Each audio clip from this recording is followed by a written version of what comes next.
All right, everybody quiet on the set. Here we go. Hello, and thank you for stopping by. I'm your host, Jerry-Royce, and welcome to Positive Power 21 Network, where you get your positive on. This is a worldwide podcast for growth, wealth, and success. Thank you. Positive Power 21.org, Internet Radio.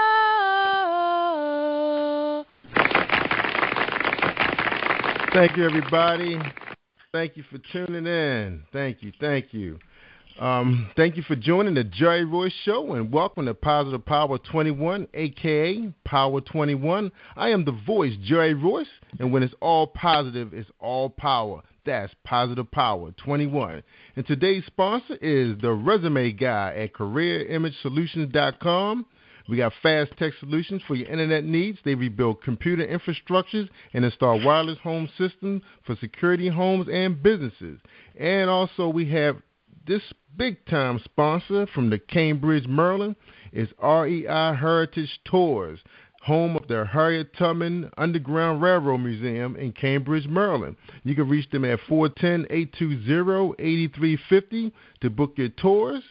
And also, they're preparing for their Underground Railroad Conference on June 13th and 14th. So if you need more information, please call 410-820-8350.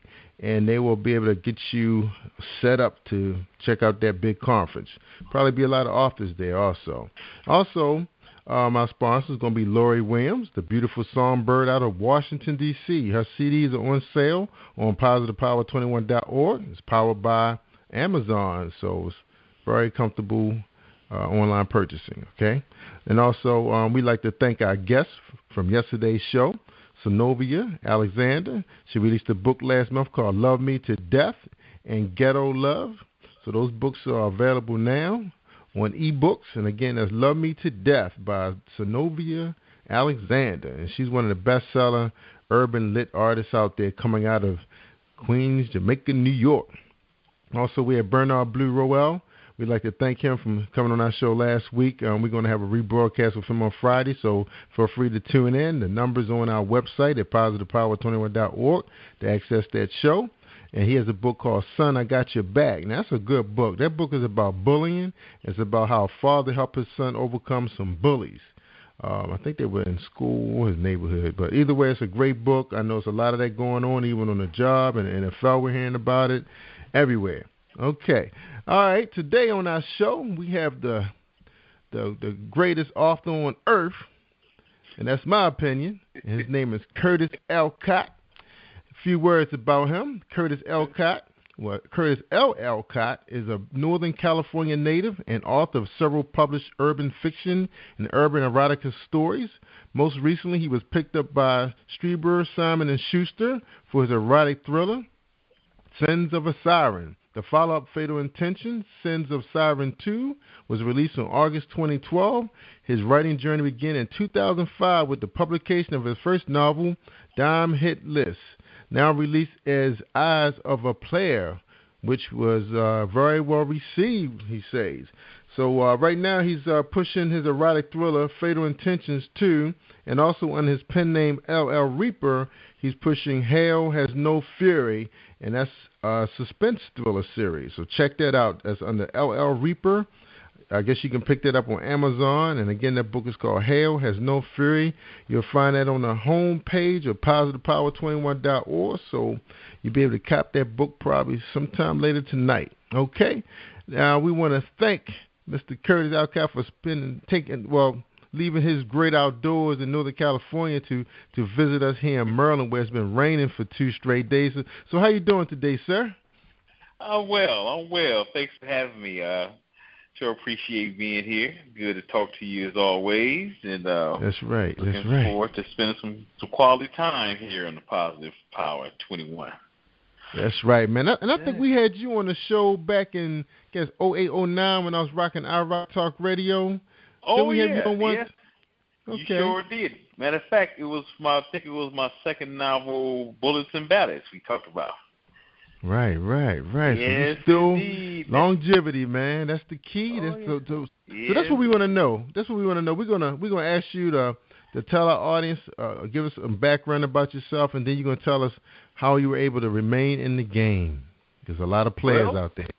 Oh yeah. Well, basically, I'm born and raised in Oakland, Cali. Been California native all my life. I'm, still out here in the northern California area, and my journey is kind of odd. I was really pretty much an introvert, or they may say a nerd back in the day.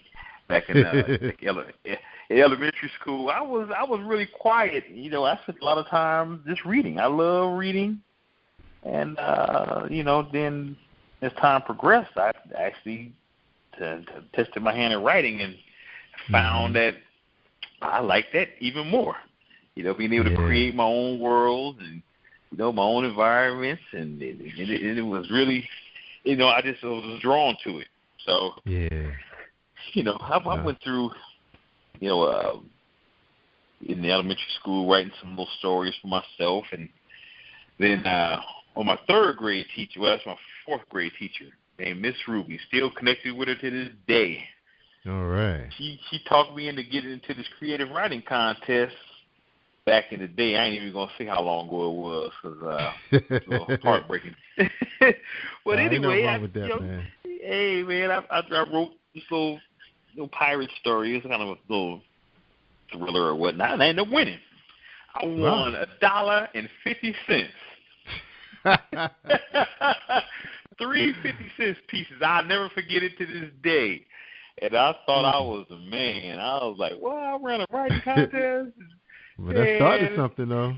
Yeah, but in actuality, she really, she told my parents that I had a talent for creative writing, and at the time I was 4th or 5th grade. I was just happy to have $1.50. So I didn't. That's right. I didn't really get as fired up about it as my parents did, So I kind of shrugged it off, and then of course, you get puberty, and then all things go out the window. You can't be writing and reading. You got to go hang out with the fellas, the girls, and all that stuff. It wasn't cool to be writing, So I left it alone for quite a while.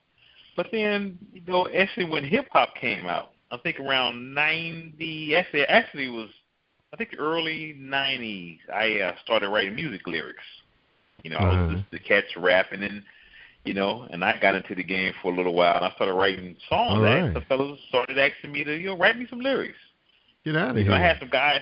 I still got some of them from back in the day, and I had some guys that talented could sing and R&B, and I wrote them a couple of songs, and then the writing bug came back to me.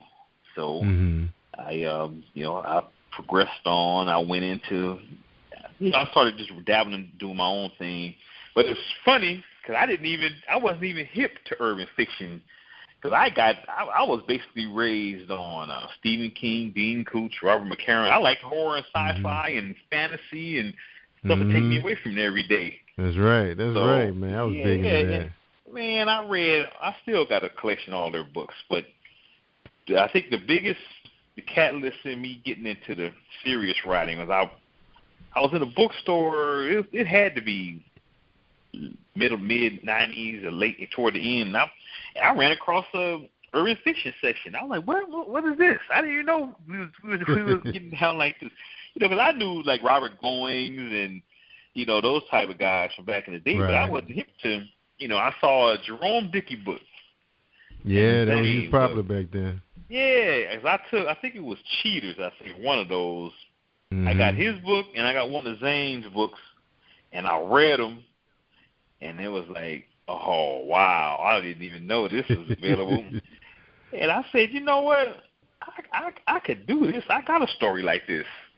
Get out of here. I challenged myself. I sat down in front of my computer, and I think it was like 3 months later, 85,000 words, I had made the first draft of Dime Hit List. Actually, it was originally Eyes of a Player, then the publisher changed it to Dime Hit List, and When the writers came back to me, I changed the tack, and that would turn out to be an erotic romance.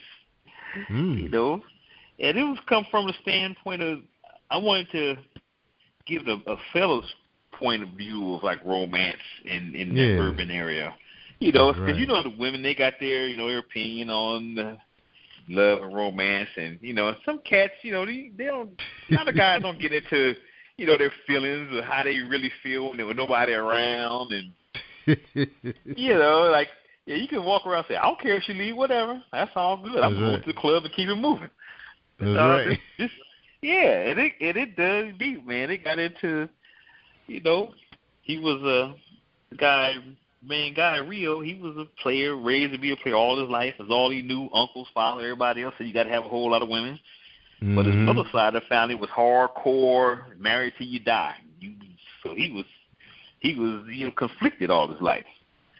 And he had but he had his favorite uncle, Uncle Lee, who was a big old boss player from back in the day, and that was his hero. He taught him everything. But there's a darker side to the story about why they became the people they became. It was more than just. It wasn't just about conquest and having women. There was a lot of issues that came along with. Why these guys turned out to be what they were. That's right. He ran into this Southern belle who kind of threw a wrench in the works because she had drama, he had drama, and it turned out really to be a romance. It's got all of the it's sensual, it's sexy and all that, but it's really it's a romance. It's not stereotypical. There's no drugs and dope and jail. It's people with jobs and drama. And dealing with relationship issues. So, and it was really well received. A lot of people were surprised. They thought it was going to be another one of them typical, but it really got into, family drama, romance, and so almost like gangster, like mobsters in a way. Family, it was. I just wanted to go in a different direction. Mm-hmm. So. But I fell in love with the genre. I said, this I can do this. This is cool. Even though, I still dabble in other genres, but that one, that kind of led me down the path. Okay, let me try to get some of these stories, out here that I think this audience could appreciate. So. That led me into my next book, Bullets and Ballads, which was, that's a like a erotic psychological drama. I mean, it was people like them, drama. man. Yeah, people like those. That one, it was really personal to me because the main character was really attached to his grandmother. Okay. A real strong relationship with her, and it's kind of like I was to my grandmother. She didn't. I said my parents, but my grandmother, we had a bond that was unbelievable. It was real tight, and I kind of played on some of that, and it really, I mean, it's a real serious story. It's not a funny, but it's real serious and entertaining and all that good stuff. Yeah, it sounds like it, man. Yeah, man, it's got musical genius. Play any kind of instrument. He was a pure artist. He didn't care about money and getting paid, and all he wanted to do was play. Yeah. It was his therapy. But his homie Grimy, talked him into taking the record deal and the money and everything that come with it, and that's when the games began. Drama after drama after drama. That's right. Yeah, that's when real life comes into play. Yeah. Right. So that just pushed me down the road. Start. Yeah. Yeah, and I just kept in mind that after seeing the reading erotica, okay, that's cool, but to me, it's got to have a storyline. And that's what I strive for. Is if I do decide that genre, it's going to be intense and hot and all that, but it's going to be a story and strong storyline. Yeah, and that's what I always strive for, is to give you a story, give you something to keep the pages turning. That's right. Yeah. So I kept on. And that is different. And that is kind of different now with some of the artists. I know a lot of the authors are really developing real strong line. I mean, it reminds you a little bit when you think about the way porno used to be back in the day. It was just straight up. That was it. Now, it's like a nice storyline. It's kind of set up for the women to enjoy and then get to know the characters and then bam, Yeah, and that's when you differentiate erotica from porn. Mm-hmm. You could be, you can still have that same excitement, but you can. I say it's like doing it with a tuxedo on.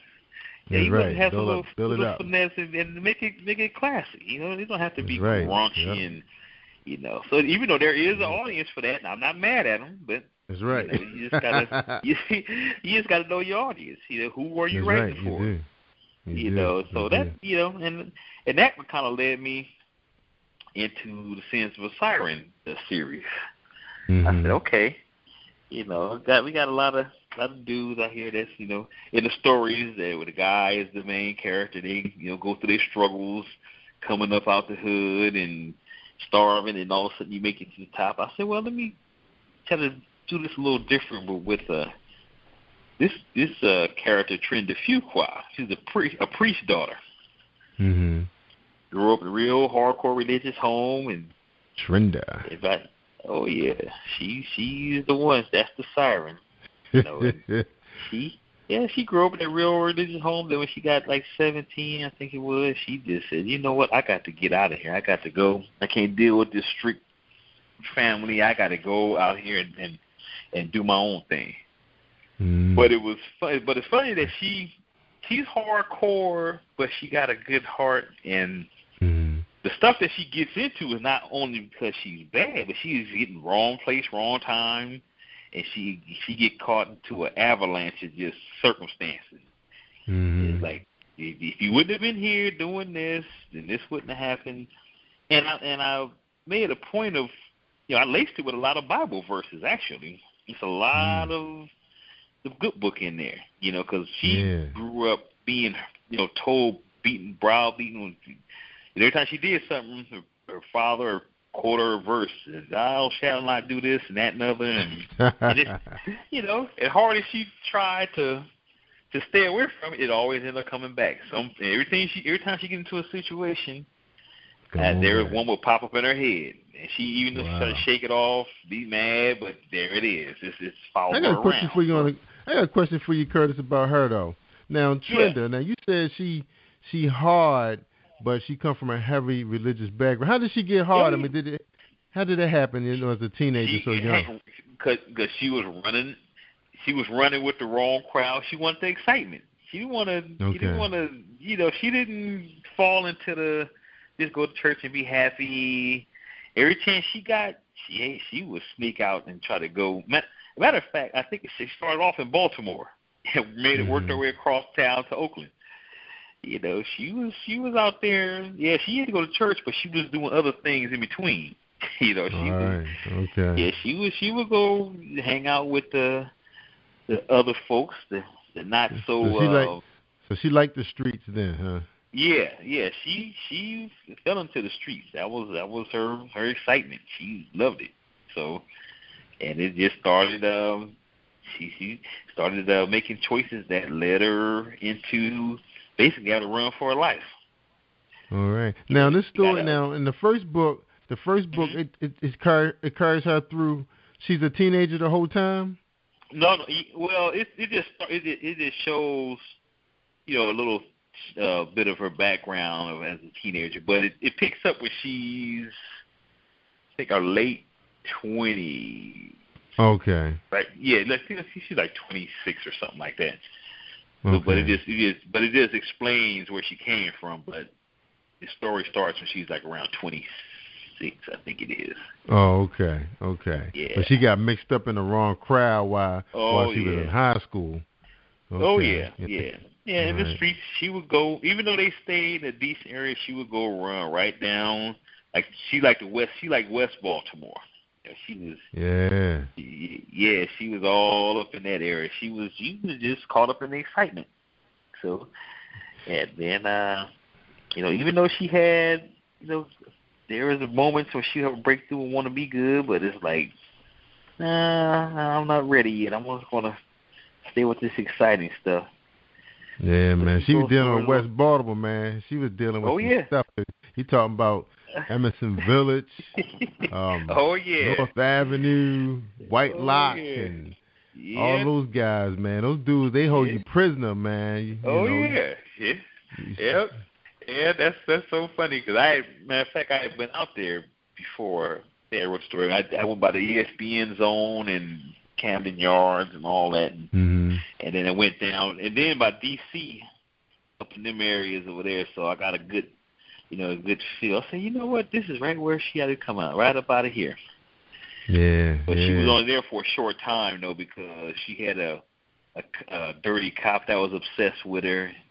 He wouldn't let her out of his grasp because she was basically, without telling the whole story, she was hustling. She was a hustler.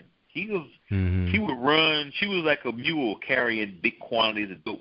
That's all she do. She wouldn't do. Oh, she was into it then. Oh yeah, she was into it. That's that thing. He would let her. Yeah, he would let her go, but in exchange, she had to, pay the toll. She didn't, and then it got to the point where she couldn't take it no more, and she did some things to try to get out of it, and that just started a whole another firestorm. She had to bail out. She had to take the first thing smoking literally out of there, and she ended up way over here in Oakland, Jackman so Square. She had to come back. So all that happened in Sins of the First. That's the first book. Sins of the a first Siren. book. Yeah. Okay. Yeah, and it chronicles. The story is like a fast-paced thriller. I mean, runs with life. She got all kind of mental dramas and all kind of stuff going on. Yeah, man. The streets are mean, man. The streets are mean. And it's funny because as a parent, when you read a book like that and you have a young child that you're raising, you're talking about like 12, 13, your main concern at that time is who are they hanging with? Right, who are they hanging with? Who are these? And right now, I'm not sure how it is out there, but most of the people who are just doing very well in their careers, the neighborhoods are kind of spread it out. The kids can't just go out and play. If they do, they like in your driveway, maybe. Like when they're younger, they playing like in the driveway with basketball or something. But once they get older, they kind of disappear off the street. You're like, well, where are they? It's like they're at somebody's house, and you don't know who the parents are. It's different now. Yeah, and that's real because even if you're in the suburbs, you can try to give them the best opportunities. You try to get them out the hood, this and that. But you get that lure of the call to wild, man. It's like, okay, we playing basketball, the hopscotch, and doing homework at Susie's house. Okay, this is. But you run into that one character at school, like, man, we be doing this, and you run over here doing that. You get that little your nose get open, like, wait a minute, let me go see. Let me go ride over here on the other side of town. You get that excitement of sirens and running and cussing and man, you get that get that call to wild, and then the dark world. They tell you, I'm going to do some homework over here at Tom's house, but you down at the underground at the after hours, the underground spot, the dope shack, the gambling, the dice games. Man. But them people take you prisoners now, man. It's not a game. What really messed up Baltimore is, and a friend of mine, he was part of that board that sat on it, and they was trying to tell the mayor that wasn't a good move. But when they decided to tear down those projects, man, them towers, man, them things was like, I guess they were 40, 50 floors or whatever. Man, when they tore those down, and they had them people didn't have nowhere to go, man. So they had to use their vouchers to get into rental properties, and then of course, when you get a guaranteed check, you're going to open it up. So a lot of these apartment complexes open it up that they were taking these people in, but the problem was, a lot of these places don't have no transportation, so then they stuck in the house the whole time, and then the kids, once they get home off the school bus, and then say they graduate out of high school, they don't really have no transportation. They're going to be getting into some stuff with their friends, because they all kind of house the same units, and if you got to ride the same public transportation with all of everybody else, you're gonna have all kind of influences all around you. Yep. And that's one of the things that happen in our heads because the kids don't really, they can't go, they don't have nowhere to go. So you figure if everybody in this building is Section 8, That's who you're gonna socialize with. Yeah. You know, yeah. You can tell kids, man, because their grades are not as good as some of the other kids. I mean, I'm not saying that all of them, because some of the kids really do well. Then they're influenced by. Because you always hear those cats say, "Yeah, man, I was a writer. I could do this. I could draw. I could play every instrument." But why you in jail? Because they were friends that they were following. Peer pressure. Yeah, you get peer pressure, and that's what because I do a lot of like writers workshops, and I speak at schools to like the at-risk youth and stuff like that. Cause I tell them I can't write out of Oakland, right out the hood. So. And I like to be able to tell them that, you know what, don't let your circumstances dictate who you're going to be. That's right. If you really want to do something, you just got to be ready to do the work and have a little discipline and get out there. So I talk to them because a lot of them is talented, but if you don't get the exposure, or get the encouragement, then it gets lost. So I try I try to go out there and try to make it, affordable, free. Just come in. Let me just share with you, what I got. Because I wrote my first novel, I didn't know nothing. I didn't go to school for it. I didn't have any classes. I just wrote it and said, okay, now what I'm gonna do. And I said, if I was ever blessed enough to get a book deal, I was trying to make it easier for the next one behind me. Because I had to make all the mistakes, do all the research, a whole lot of sweat, blood, sweat, and tears. That's right. I kept on saying, you know what? I want to get to the big house. I want to get to I want to get to the big publishers. Now, instead of reading Stephen King, I'm in the same publishing house as he is. It's Simon & Schuster. That's right, man. You're on the same shelf. So so it's like a coworker. So it's like I like to encourage, the up-and-coming writers that you can do it. You got to be ready to do the work. And respect your audience, and just don't put anything out there because your ego. You just want to put a book out there just because you can. And it's so easy now. To self-publishing. Some people skip the hard work. The learning the craft. Because you can type, or anybody can type words on the page, but you got to make it come alive. You got to know, when to make it move, when to make it stop, when to make them. You got to make the characters believable. You gotta make them where you love them, hate them, cheer for them. It's a lot of craft that goes into it. That unfortunately, a lot of people. Well, I ain't gonna say a lot. Just say some will just bypass. I just gonna put this book out and sell it for something and the heck with the reviews and all that. I'm just gonna put this out. Yeah, but they shouldn't look at it like that now because the internet is helping news travel fast. You put some junk out there, man, you're going to lose your audience quick and you lost a fan. Yeah, indeed. You find somebody else real quick. Yeah, because like some people just want to be able to put a book out every couple of months, a year, whatever, just to hurry and put something out there just looking for the money, just to try to make a couple of bucks. But it's your name. That's why longevity, you got to respect your audience. That's right, you can't man. treat them like they're going to just take anything they're going to just, they'll overlook them errors. Yeah, they'll overlook the story, was just kind of rushed. They'll overlook that. They can tell. They know. No, oh, yeah. And I equate it to, like, the music industry. Like, when you get a bad CD, only got one song on it, you just throw the thing out the window, or you give it away. Here, you can have this. This thing, and this ain't nothing. This the last one I'm ever going to buy. And that's how it goes. It's literally the same thing. You could tell if somebody is flowing on their music or they just sample a whole bunch of crap and just trying to bushwhack you with, okay, here, it's going to sound like the next dude over there. And, that's something I just say, I just can't do that. And fans are like, Curtis too, fans are younger now. They not that devoted to you. They will love you, hate you in a heartbeat. Say, I mean, 1 minute you hot, and next thing you're not. You're like, okay, what happened? You said something they didn't like. They didn't like that. I was listening to those guys today on XM station, and they was talking about the guy was about to play something. He said, "You better not play that." He said, "What you mean?" He was about to play a Ja Rule song, and I think Ja Rule is back out of jail now. I think he's trying to get back on the scene. And he said, "You better not play it. I'm walking out of the studio." Wow. I was like, wow. He used to be hot back in the day. Yeah, he was. You only good as your last hit. Yep, little hardcore gangster, man. They change up. Fans change up on you quick, man. Yeah, and that's one thing you gotta. Let's say you gotta be flexible. You gotta be you gotta hit your ear to the ground and see what's hot, what's not. You gotta understand be able to make the necessary adjustments. That's why. That's right. Even with the second book, Fatal Intentions, it's I wasn't going to do a second book until I saw people saying, "Boy, that's my girl Trenda. What's she doing now? What happened to her? What's going to happen now?" And I was like, Oh, are they talking to you now, huh? Yeah, okay. Yeah, because I had a second. No, I mean, I wasn't going to do a third book, so I had a second book going.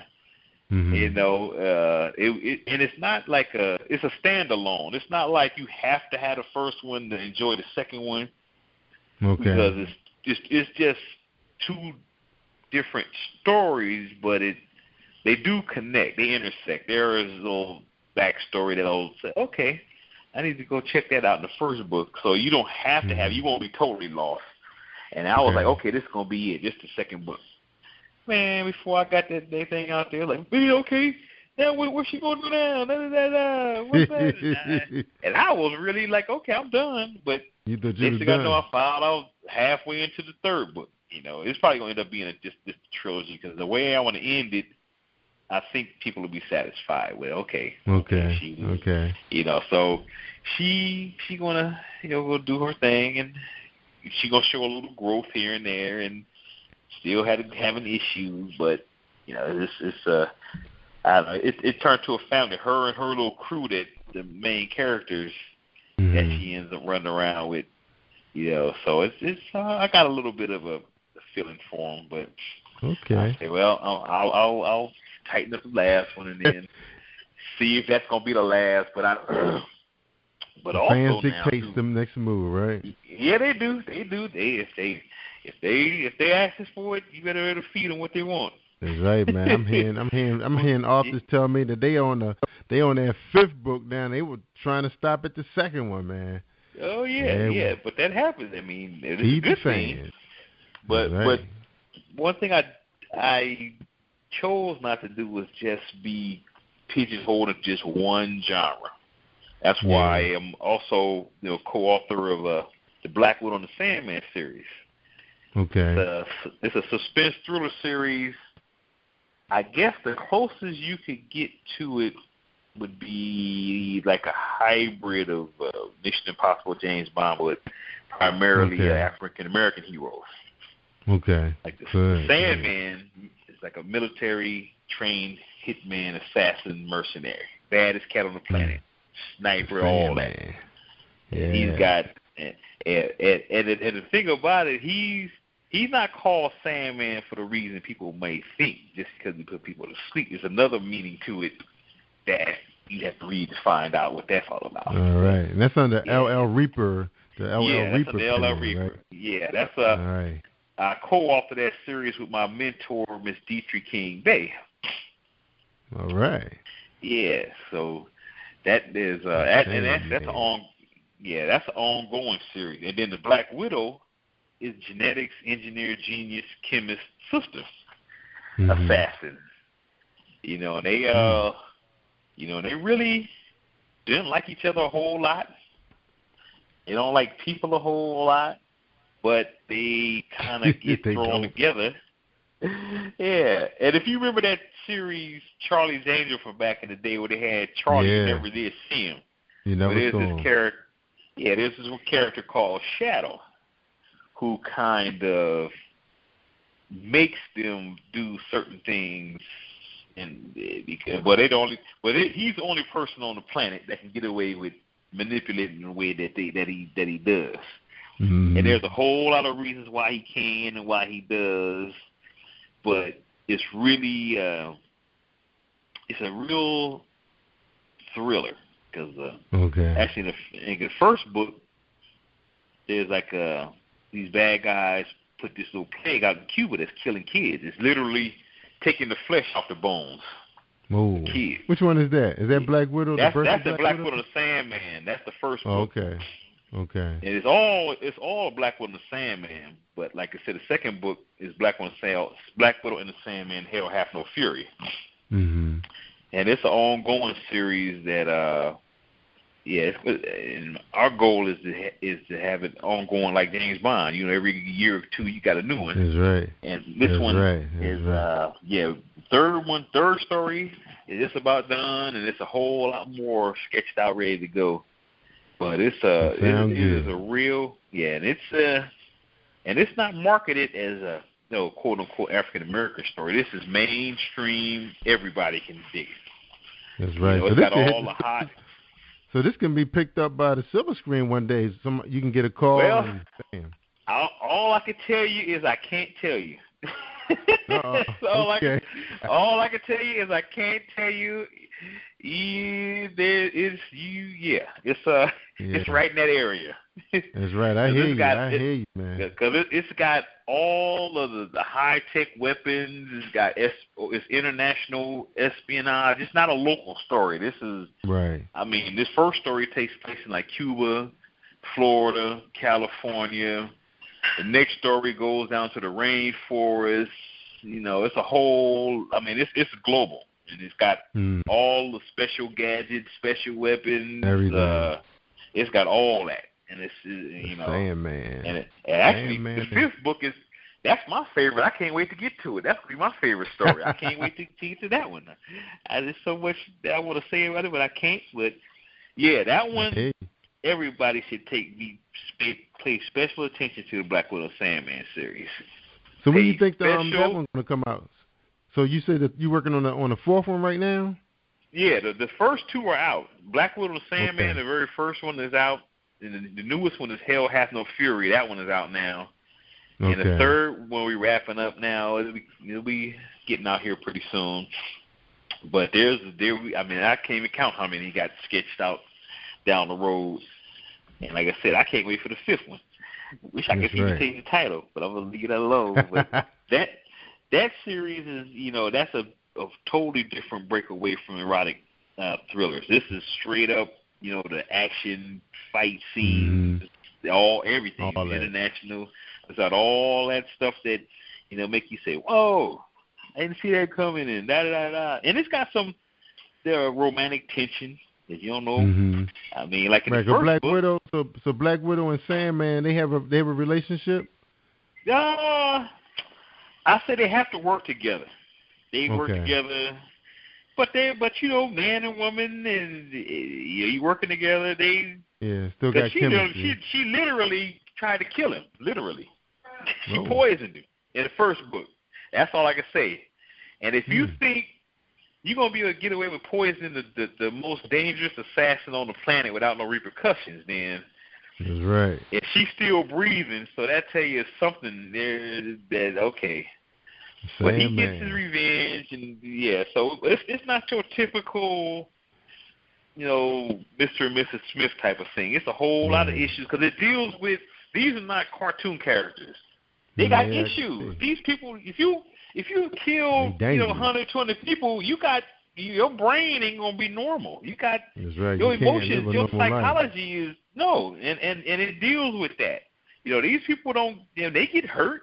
They got family drama. They got all kind of stuff work at the same time. That they are gifted in taking care of issues. That's what they do. It's not like they're not superheroes. They got all kind of drama. But That's right. They do have a common cause that hey, if you do something wrong, you can't get away with that.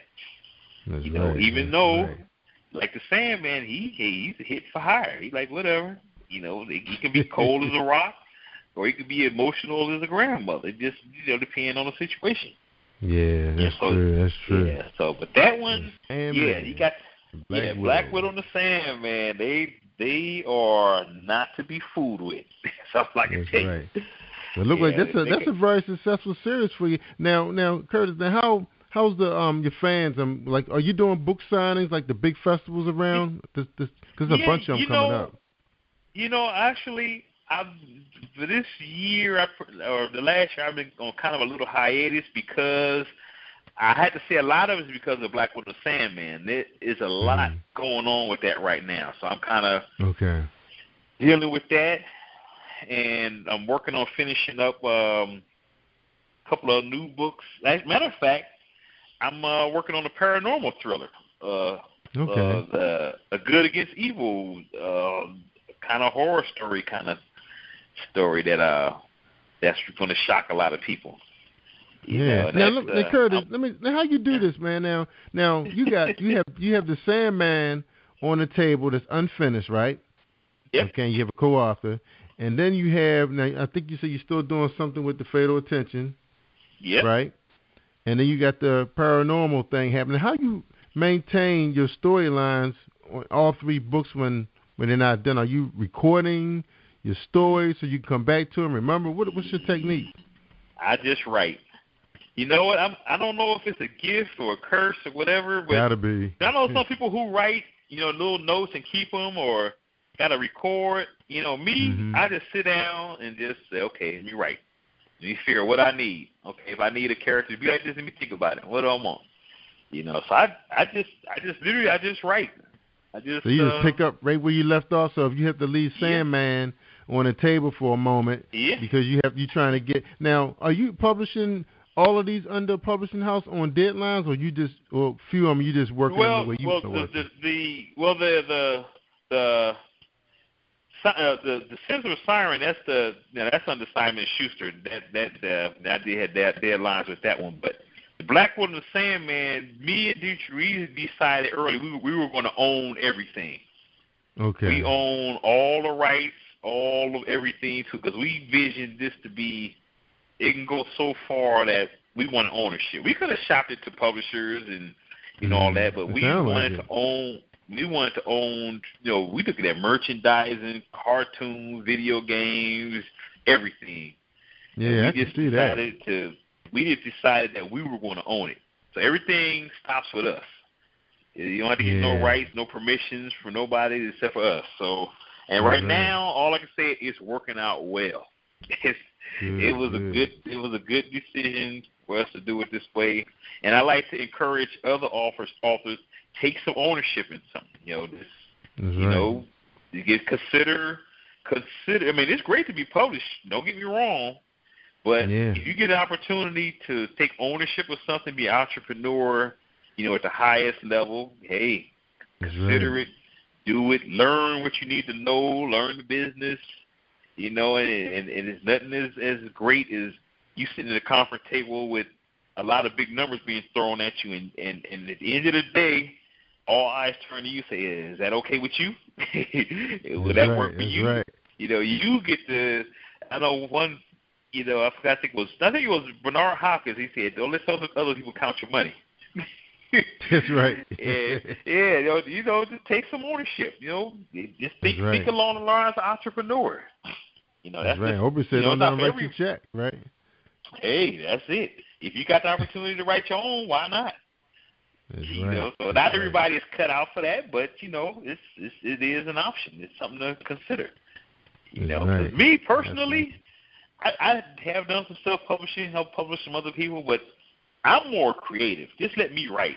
Let me write, and just somebody else, you take care of all that business stuff, and just let me do just let me lose myself in my world, and I'm good. Mm-hmm. And you're right. It's not for everybody.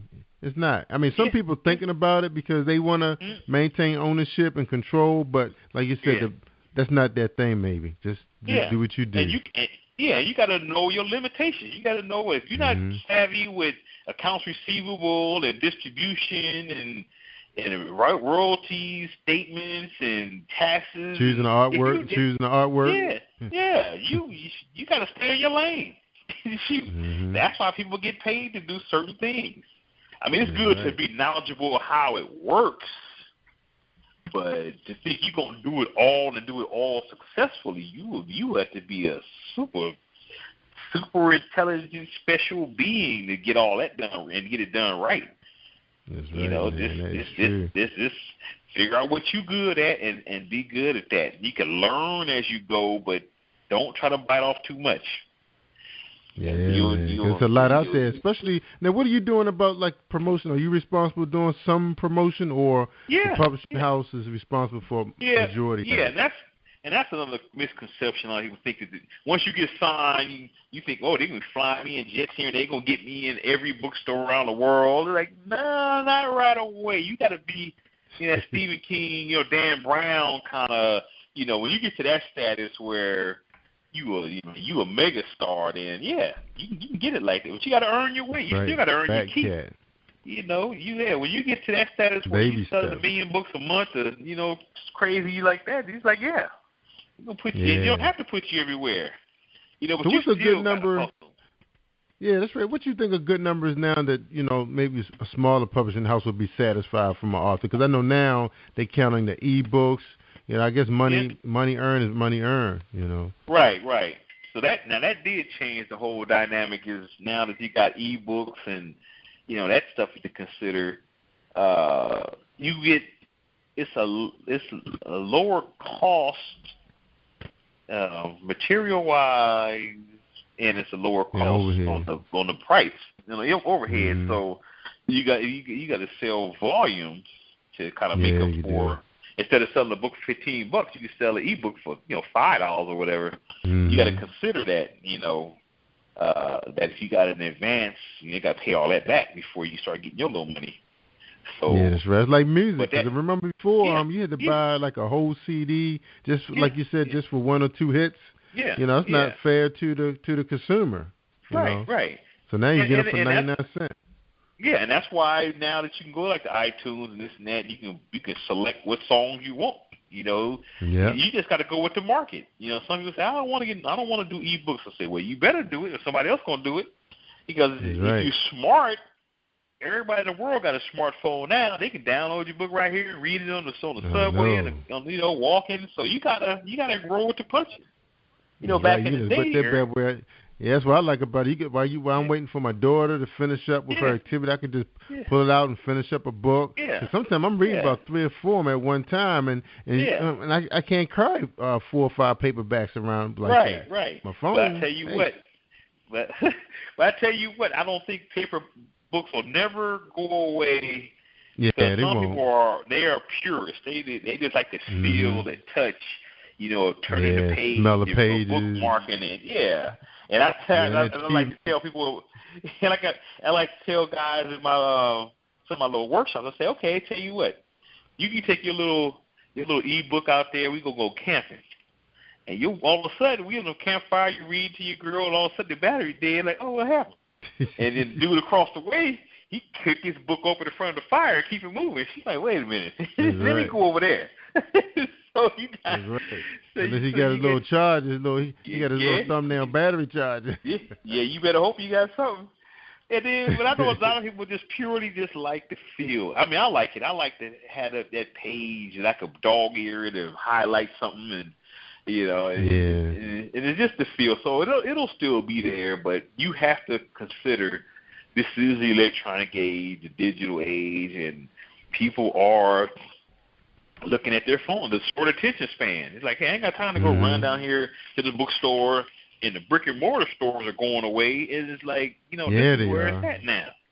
I think now the big thing is, I think the bigger things now is housing all the authors together so you can finally come out and meet them. I think that's the big thing now. Yeah, now that part of it is kind of cool, because now that you got so much access to the fonts and the words, now you get to meet the real person. That becomes a little valuable now. It's like, wow. Mm-hmm. You go see a lot of value. Who is this person here that wrote this stuff that's got me up all night turning the pages? There is a little. It's the pros and cons of it. It makes and I like it because one of the things I've been noticing too that a lot of authors are doing, they're like hooking up together. Like they don't have to be with the same publishing house. They just hook up and say, look, we got to promote the books. Let's do it together. We live in the same town. We can travel together, take turns, have travel companions, and meet up with the. They can tell the fans that they're gonna be meeting at like certain coffee shops. So you don't really have to worry about the bookstores being around anymore, because a lot of times Yeah, they only have a setup for you half the time you get there. You know, the store is so bogged down with stuff. You know, meet them at a coffee shop. You got some nice places out here. Yeah, and that is another key thing, that when you can connect with like you said, coffee shops are real popular. You know, and if you start getting those venues tied together, and considering how many coffee shops are out now, I mean that's a great place to meet up. You know, because I've done barbecue restaurants.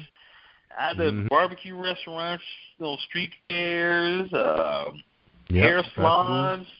You got all that. You know, all that counts, man. So tell them where you're going to be. You know, and then plus by people really using their Facebooks and got their fan pages hooked up.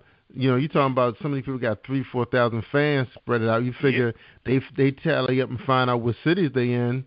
Yeah. And they know they coming, man. Yeah, nice. Have your little flash mob over there, man. Say, hey, I'm gonna be here, you know, the next hour. You know, I'm gonna be here next week. There's other creative ways to do that marketing, and it's a must. You have to do it. It is. You have to. You have to. You can sit at home all you want and just think like walk up in the store buy your books. It don't work like that. Not unless you reach that you know, that Harry Potter author status, you know, that the Dean Koontz and those kind of folks. Then, you can say I'll be there, you know, and you got a line around the block. You know, you can get there. Right. You got to remember it's attainable, but you got to go work it. You got to get out there and do it. You know, and you got to look at fall in love with writers. Yeah, and you got to think about, you got to consider real life getting away. You know, you got some people only can travel on the weekends. You got to be strategic. You can't take yourself into the poorhouse trying to hit every single thing. You know, flying across country.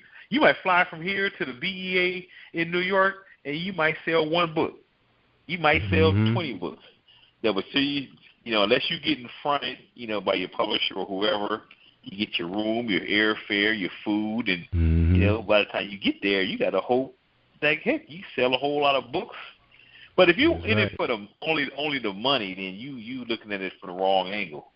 Because I've had plenty of like book signings, your local stuff where you might walk in there, sell one book, 10 books, or no books, but you making fans. I've had like one of my favorite episodes. I met this lady, one of my signings, and you know, I want the book, but I already spent all my money for books this month. I'm done. I said, okay, no problem, and you know, it was real cordial. Then I saw her again, maybe a few months later at a different event. She said, oh, you know what? You remember me? I didn't get to get your book at the last event, but me and all the 15 members of my book club, we all went and bought a copy and enjoyed it. We talked and had a discussion about it. So that one sale you didn't get then, you know, it turned into 10, 15 down the road. So you gotta. You know what she was doing there. Yeah, you gotta.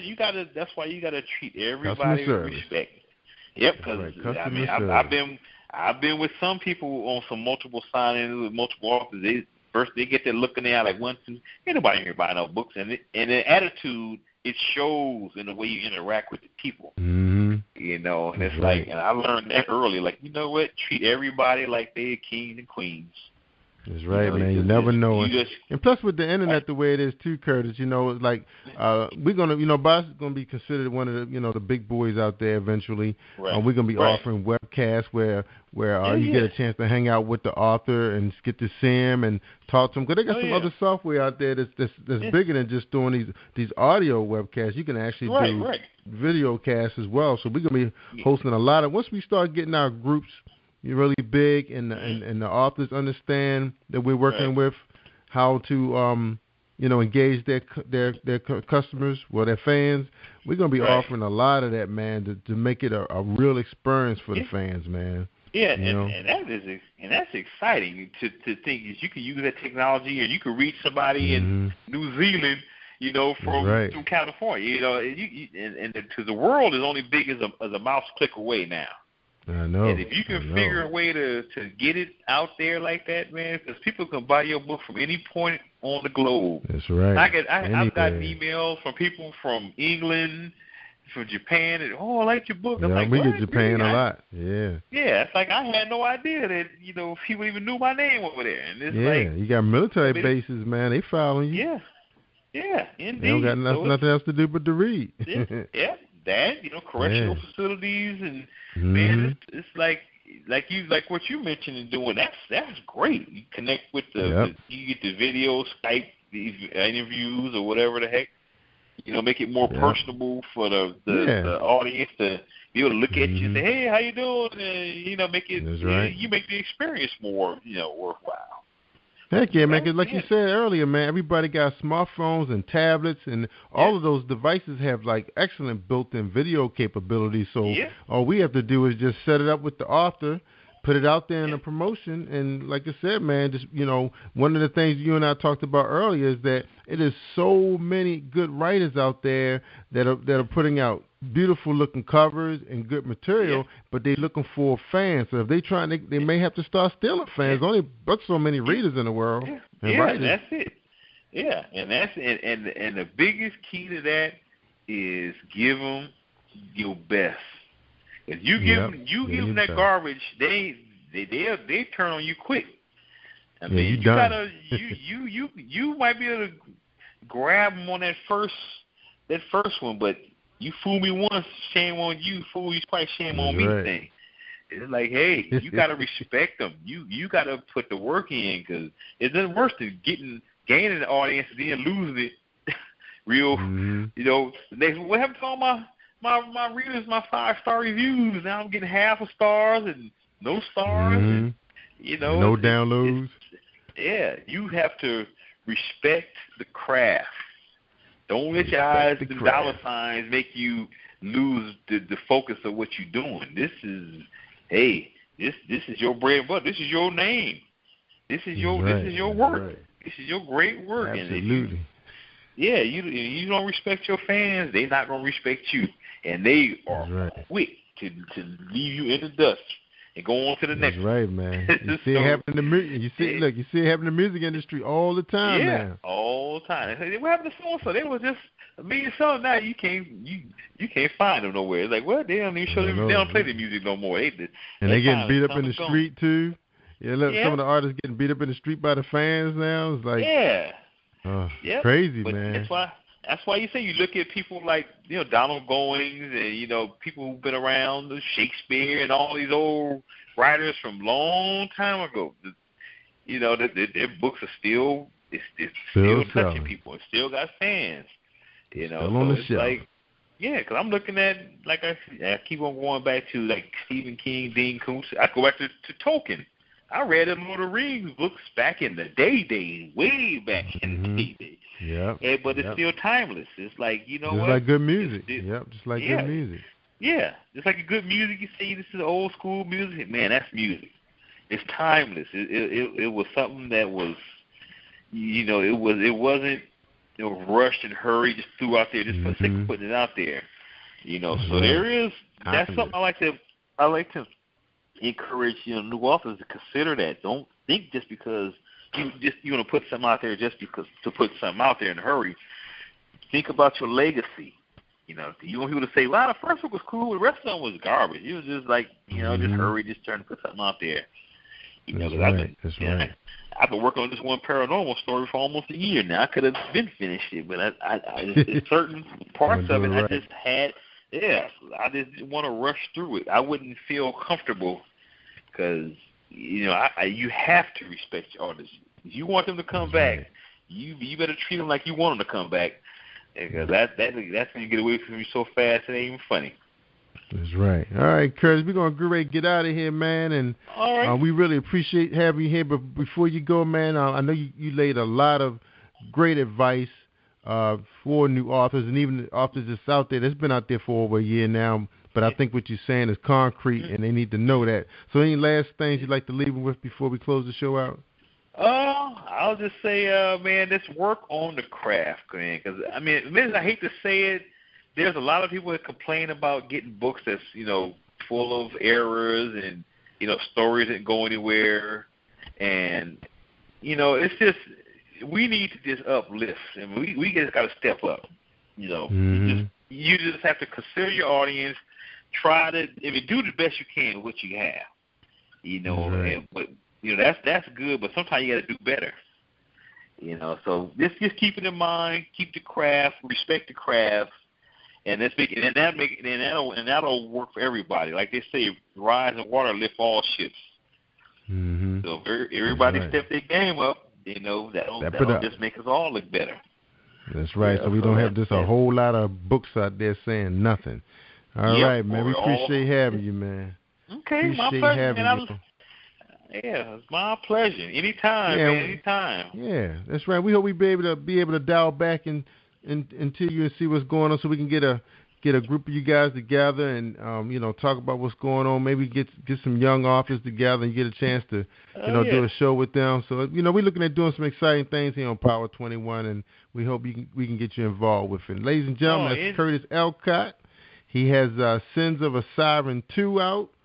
He's working his LL Reaper, The Sandman, and then we'll look for his paranormal book be released, I guess, sometime this year. So look, don't forget, tomorrow night on Wednesday we have on Show 1 Jakeem Aline, and also and that's at 8:30, and at 9:30 we have Dominic Watson. They both coming out of the same publishing house. I wish I could tell you what the name of it is, but I just couldn't find my notes. But please tune in. We'll try to put some promotion out there. Look for Dennis Curtis. His show is going to be up soon. We're going to be promoting that on the site. We have his books out there on our homepage, so click on and buy them and support them. He just told you what it's all about. It's about the game. Just don't get played by it, but make sure you take your time and learn the craft. All right, ladies and gentlemen, thanks for tuning in to Positive Power 21. I'm Jerry-Royce. Have a good evening. Thank you. Thank you for tuning in to the Positive Power 21 Network. Team 21 would like to thank you all for tuning in, and please spread the word and tell a friend. This is Jerry-Royce at Positive Power 21, where we get our positive on.